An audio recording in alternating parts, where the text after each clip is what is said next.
Warahmatullahi wabarakatuh. Hi, how are you? Hope you guys are doing well. So basically hari ini anda akan belajar chemistry bersama dengan akak.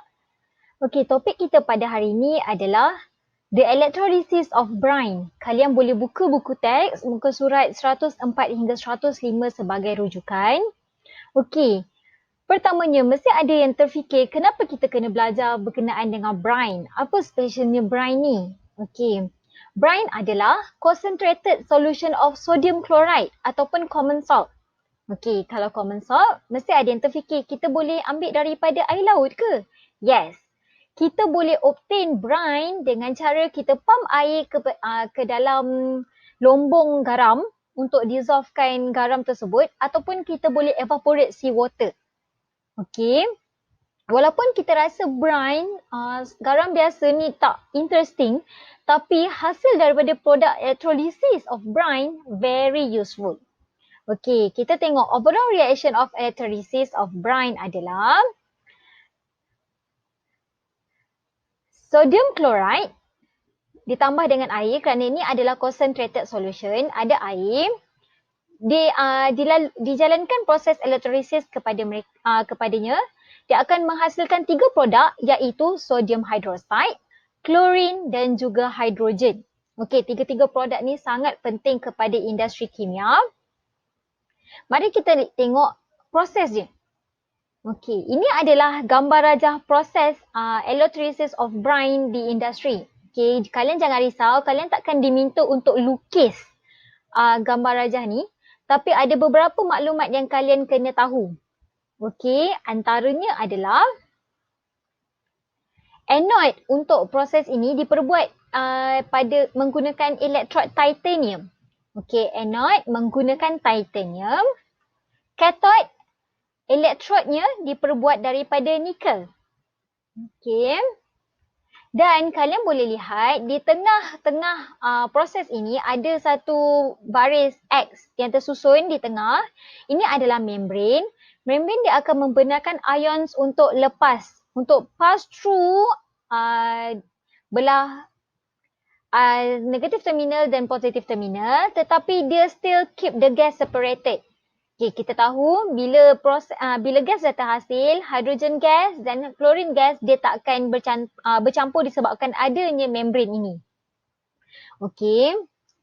Mari kita lihat menggunakan daripada slide yang lepas kita ada belajar tentang what happen actually at electrode. Jadi kita tengok brine adalah concentrated solution of sodium chloride. Jadi di dalamnya ada sodium ions, chloride ions, hydroxide ion dan juga hydrogen ions. Okay.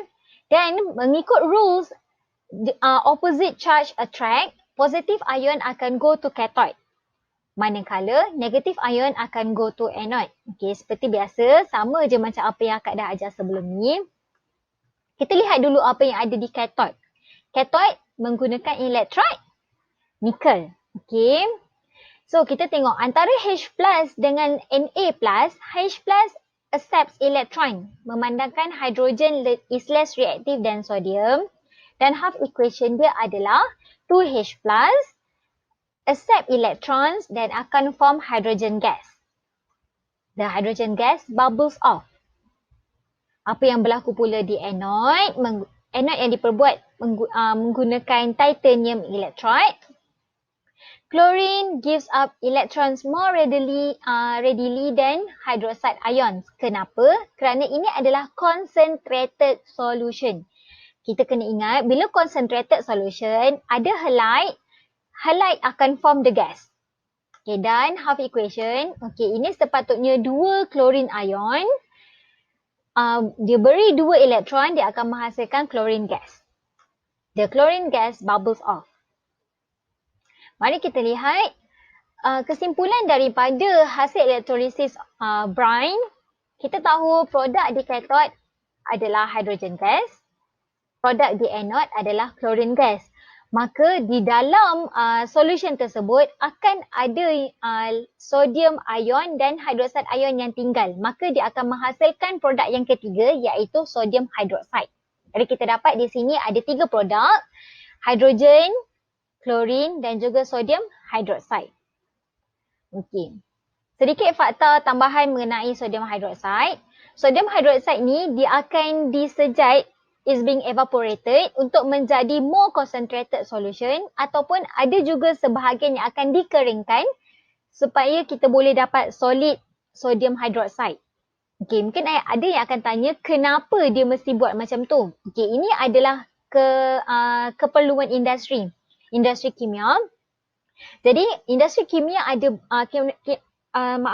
industri kimia sangat besar. Jadi bahan-bahan yang diperlukan bukan dalam satu bentuk. Kadang-kadang ada certain kilang dia nak dalam bentuk solid, ada certain kilang nak dalam bentuk cecair, ada certain kilang dia nak dalam bentuk cecair yang sangat pekat. Jadi kilang yang melakukan proses elektrolisis ni dia akan sediakan semua bentuk tu mengikut keperluan industri, mengikut kehendak pelanggan mereka.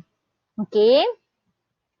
Jadi kita dah tahu daripada electrolysis of brine ada 3 produk. Mari kita lihat apakah kegunaan produk-produk tersebut. Okay, kita start dengan klorin dahulu. Okey, klorin adalah poisonous yellow-green gas. Okay, dia adalah gas yang berwarna kuning hijau, dia beracun. Kegunaan klorin pada industri kimia sangat banyak. Okay, anda boleh lihat dekat skrin, dia penghasilan plastik, solvent for degreasing and dry cleaning, medical drugs, weed killers and pesticides, paints and dye stuffs, bleaches, hydrogen chloride and hydrochloric acid, then also uses as sterilizing agent to kill bacteria in water supplies and swimming pools. Banyak kegunaan klorin ni. Okay.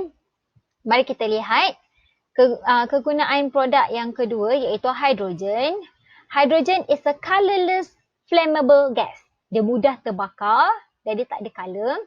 Okay, hydrogen pun banyak juga kegunaan dia pada industri kimia. Dia digunakan untuk menghasilkan nylon, to make hydrogen peroxide, to harden vegetable oils to make margarine as a fuel in hydrogen fuel cells.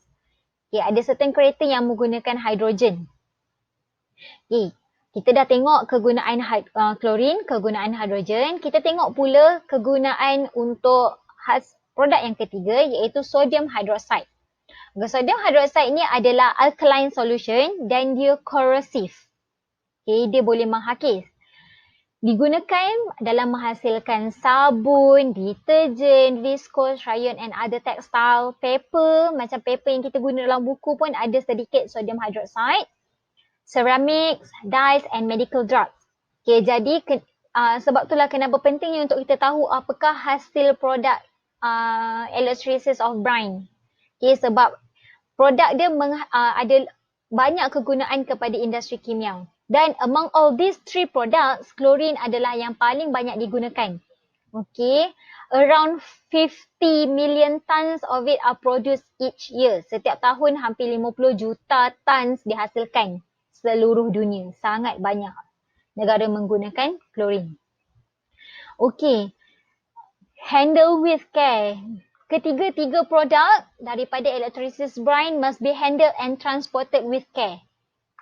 Agak-agak kenapa? Okey, kalian fikir-fikirkan kenapa clue ada di previous slide. Akak akan tanya pada sesi Zoom, sediakan jawapan siap-siap. Okey, sebarang persoalan kalian boleh ajukan juga semasa sesi Zoom. Okey. Secara ringkasnya, hari ini kita belajar apakah itu brine. Brine adalah concentrated solution of sodium chloride. Dan proses electrolysis of brine menghasilkan 3 produk yang sangat berguna iaitu klorin, hidrogen dan juga sodium hydroxide. Okey, kita akan jumpa di sesi Zoom. Sebarang soalan, tanya semasa sesi live nanti. Itu sahaja pelajaran kita pada hari ini. Akak harap you guys faham. Terima kasih.